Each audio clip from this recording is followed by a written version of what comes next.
For nearly 20 years, this ranch had been the most important place in my life. The barn was built by my father, and every fence post carried a family memory. I thought nobody could ever take that history away from me. Then one morning, the HOA decided my land was standing in their way. Victoria Hayes had been trying to control the land around her HOA for years. She claimed my old ranch was ruining the view of her expensive neighborhood. I reminded her that my property had never belonged to the HOA. But Victoria wasn't interested in hearing the truth. The first notice said my barn was an unauthorized structure. I almost laughed when I read it because that barn was older than her HOA. Then came another notice demanding that I remove it immediately. That was when I realized Victoria had something much bigger planned. While I ignored her threats, Victoria was making plans behind closed doors. The HOA wanted to expand their development toward my ranch boundary. My barn and open fields were suddenly being treated like obstacles. And somehow, they convinced themselves they had the right to remove them.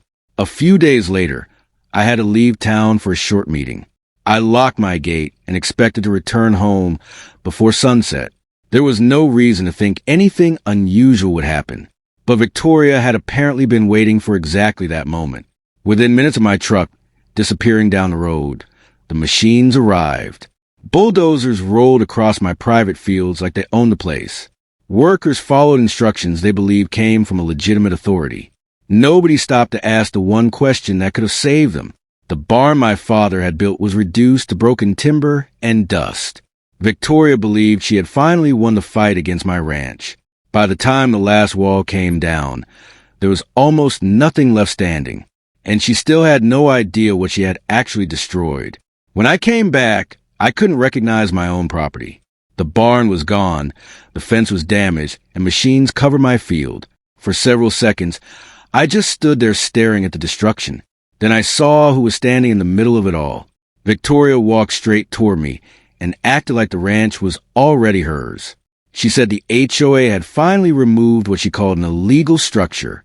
I didn't argue or raise my voice. Instead, I asked her who had approved demolition on federal property. Victoria laughed at first because she thought I was bluffing. Then 2 vehicles pulled onto the ranch road behind me. A federal property official and my attorney stepped out, carrying the same records I held. That was the moment Victoria finally realized she had destroyed far more than my barn. Mark Reynolds opened the federal survey and placed it directly in front of Victoria. The boundary lines covered every inch of the land where her machines had been working. My family had managed a ranch for generations under a federal property agreement, and the HOA had just demolished protected structure without authorization. The machines went silent one by one. The workers finally understood that the situation was far more serious than an HOA dispute. Their foreman checked the paperwork and immediately ordered everyone to stop. Victoria was suddenly standing alone with the consequences of her decision. Federal investigators began documenting every damaged fence and every broken beam. They photographed the barn, the equipment tracks, and the unauthorized entry point. Sarah carefully recorded the timeline while the inspectors examined the site. The destruction was no longer just my word against Victoria's. Victoria immediately started calling the HOA's attorneys, but her confident voice from earlier had completely disappeared. She kept insisting that the board had acted on legal advice. The problem was that nobody could explain where the authority had actually come from. That night, the HOA board called an emergency meeting. For years, they had treated my ranch like an empty piece of land waiting to be developed. Now they were learning that assumptions could become very expensive. Every board member wanted to know who had approved the demolition. The answer was buried inside records that had been ignored for decades. The ranch was part of a federally protected property arrangement with specific management rights. My family's agreement gave us lawful control over the land and its structures. The HOA had never bothered to check before sending in the bulldozers. When the evidence was finally presented, there was no room left for excuses. The federal records matched the original ranch documents perfectly.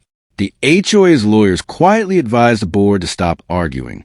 Victoria's decision had placed the entire association in a serious legal crisis.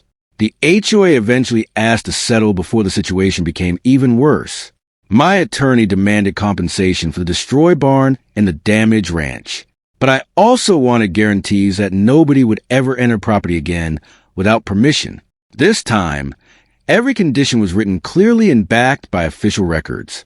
Weeks later, the sound of destruction was replaced by the sound of rebuilding. The new barn rose on the same ground where my father's old one had stood. No amount of money could replace the memories I lost.